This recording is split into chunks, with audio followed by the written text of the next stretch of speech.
Okay, just to put a point on this, I think I know what you're going to say, but the usual rule that economists hold is that when an uncertainty is high, we're gradualist. And I'm wondering whether you view that as the right benchmark or anchor to think about. I view it as the right benchmark or anchor for right now. And that's because the costs of being cautious are very, very low. You know, we're the economy's fine. It doesn't need us to do anything really. And so we can wait, and we should wait. I think there are cases where uncertainty is high, where that would not be the case, where the costs of going slow might be high. And those would be, for example, you know, if inflation expectations were clearly under pressure, or if you're at the beginning of the pandemic and uncertainty is unquestionably elevated, but you nonetheless act very aggressively because of the potential cost of not doing so. That's interesting. But I'll ask a couple more conjunctural questions, but there's a lot of people in the room here that are very curious about what you want to say about the Basel III endgame. So that's inside baseball, but people's wallets depend on this. So you want to say anything about that? Sure, absolutely. So our view at the Fed is we very much intend to complete the Basel III endgame. And we think that's very important. We think that the Basel Accords really are important to set sort of minimum standards for international banking around the world. And we expect that we will. We're kind of on hold until the US banking agencies are really back up and running with new leadership. But once they are, we fully expect to get back to that work and complete the Basel III endgame. And I have a good reason to think that we'll be able to do that. It's good news.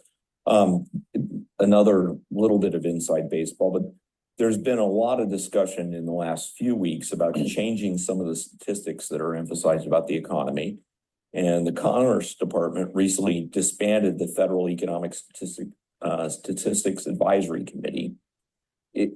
And I know during COVID, you felt like there were many indicators of the economy that were kind of broken or not so helpful. So do we need to worry about whether the Fed's ability to do its job might come into question because of deficiencies in the statistics?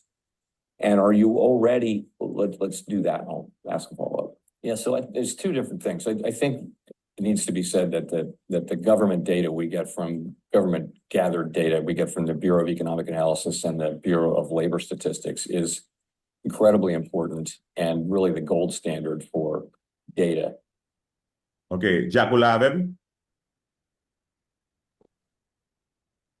Oui, oui, oui. Oh, mon cher, moi, en direct, mon cher. Ouais, quand il est là, vous êtes là. Donc, Yeah, yeah. Deuxième là. Vous là? Là. Good. Déjà t'as non. Comment est bien en forme? Yo déposit mes clés m'bara fait non men. So ma gomme pour faire là. Mais vous déposit son l'autre account, son l'autre account parce que ça me gagne sous boulamble delete lim de remove mboko ka ma gomme là mboko avec ton autre account. Una classe yo? Yeah, là. Una classe. Slay qui là. Ok, Slay. Bon, après ça, ma là pour y a fait ça dans la classe là soir, ok? Federal economics. Okay. Okay, so nous là marqué la bataille now il rejette ligo ça. So 572 so show him matin, de va donner ça matin. So 572 qui boy ici là qui montre. So right here montre. So right here, what's that?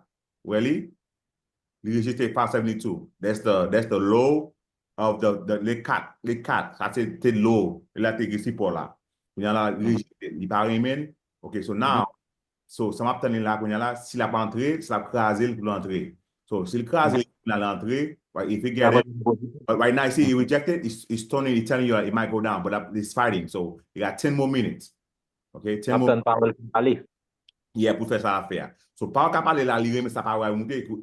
Mais ça qui est bon.